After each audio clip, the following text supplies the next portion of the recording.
রাজ চক্রবর্তী, যে কিনা Bangla mass commercial সিনেমার মহারাজা এবং যে কিনা দেবদার সঙ্গে প্রচুর কাজ করেছে, চ্যালেঞ্জের মতো প্রজেক্ট সে হচ্ছে কে বানিয়েছে এবং প্রচুর নিউ কামারদের কিন্তু লঞ্চ করেছে এবং দেবদা এবং জিদ্দার সঙ্গে দুই পৃথিবীর মতন হচ্ছে গিয়ে কাজ করেছে।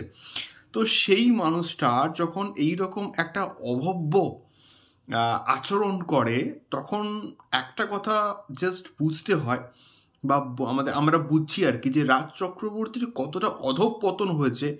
এই যে রাজ চক্রবর্তী কম্পিটিশনের জন্য একটা সিনেমাকে কতটা ছোট করার চেষ্টা করছে। রাজ চক্রবর্তী কম্পিটিশন করতে গিয়ে যে জনরাটা আস্তে আস্তে হারিয়ে যাচ্ছে, বাংলার মাস কমার্শিয়াল সিনেমা, সেই জনরাটাকে ছোট করছে। যে কিনা সেই জনরা করেই বড় হয়েছে, যে কিনা সেই কপি পেস্ট করেই বড় হয়েছে, সেই জনরাকে কিন্তু ছোট করছে রাজ চক্রবর্তী। তো দেখলাম অনেকে কিন্তু এই পার্টিকুলার বিষয়টাকে নিয়ে কথাবার্তা বলেছে, অনেকে ভিডিওস দেখলাম বানিয়েছে। তো বিষয়টা কি ঘটেছে, তো রিসেন্টলি কারেন্ট একটা রাজ চক্রবর্তী এবং এসবিএফ এর তো সন্তান মুক্তি পাচ্ছে এবং যেটা খাদানের সঙ্গে হচ্ছে ক্ল্যাশ করছে, এবং খাদানের সঙ্গে ক্ল্যাশ করতে গিয়ে টিকবে বলে তো মনে হচ্ছে না। যে ফালতু একটা কনসেপ্টের কাজ, যে কনসেপ্টের কাজ ওই বুড়ো বুড়িরাই দেখবে, সেই কনসেপ্টের কাজ মার্কেটে এখন চলবে না। বাট দেখা যাক কি হয়। বাট তুমি একটা সিনেমা বানিয়েছো, যে সিনেমাটাকে বড় করতে গিয়ে তুমি আর একটা সিনেমার নামে বলছো যে সেটা খারাপ সিনেমা, সেটা কোনোদিনও হয়? যুক্তি দিয়ে এক্সপ্লেন করা যায় না। যে আমাদের দেবদা এই যে এত বড় করে গ্র্যান্ড রিলিজ করছে, এত বড় করে প্রমোশনস করছে, খাদান ট্যুর করছে অল ওভার ওয়েস্ট বেঙ্গলে, এটার একটা প্রমোশন করছে। সো সেই সমস্ত বিষয় কে বলছে যে যে সমস্ত প্রজেক্ট, যে সমস্ত সিনেমা খারাপ সিনেমা, সেগুলোই কোথাও গিয়ে প্রমোশন করতে হয়।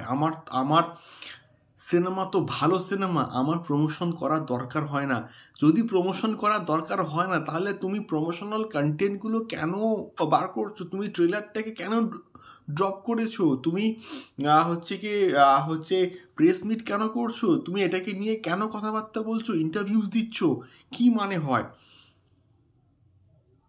উইথ ডিউ রেসপেক্ট আমি কিন্তু বলছি, আমি রাজ চক্রবর্তীর কাজ খুবই পছন্দ করি এবং ওই মাস কমার্শিয়াল কাজ।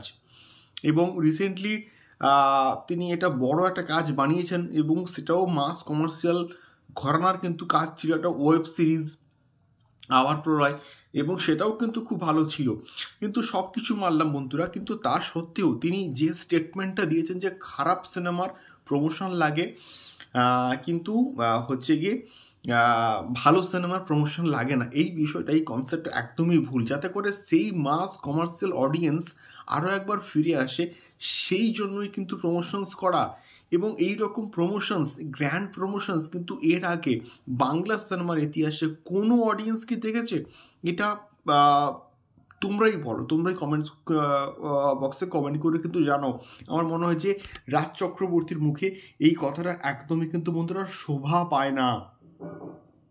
এটুকুই কিন্তু মল্লি বলার আমার। আমি শিওর দেবদা মানে দেখছে আর মুচকে মুচকে হাসছে যে এই মানুষটার সঙ্গে আমি কাজ করেছি, এই মানুষটার সঙ্গে আমি চ্যালেঞ্জের মতো কাজ করেছি, এই মানুষটার সঙ্গে আমি দুই পৃথিবীর মতো কাজ করেছি। রাজ চক্রবর্তীর এই স্টেটমেন্টটা দেখে দেবদা নিশ্চয়ই এটা বন্ধুরা ভাবছে যে কতটা ছ্যাঁচড়ামি করছে রাজ চক্রবর্তী, এবং আমি এই ল্যাঙ্গুয়েজেই কিন্তু বললাম। দেখা হচ্ছে পরবর্তী ভিডিওতে। টাটা।